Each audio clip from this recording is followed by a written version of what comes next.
अस्सलाम वालेकुम kid, welcome back to my YouTube channel learning skill. आज मैं आपके साथ उर्दू की वर्कशीट शेयर कर रही हूँ जिसकी आज एक्टिविटी है ज़वाद की। उन्वान है इसका ज़वाद के मुतल्लिका हरफ से मिलाएं।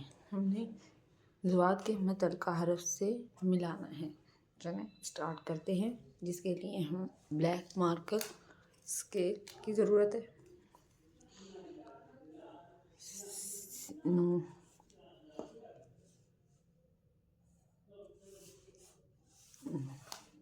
ज़वाद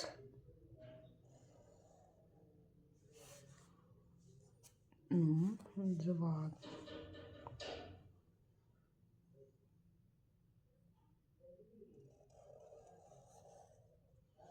ज़वाद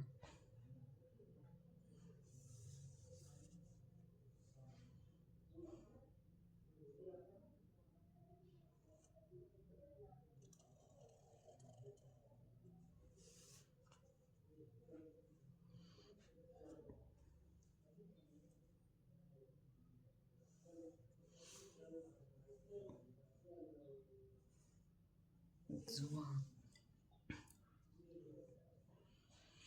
ये थी आज की हमारी एक्टिविटी जो कंप्लीट हो गई है। मेरी वीडियो अच्छी लगी है तो लाइक करें, शेयर करें, कमेंट करें। इस तरह की मज़ीद वीडियो देखने के लिए चैनल को सब्सक्राइब करें। Thank you.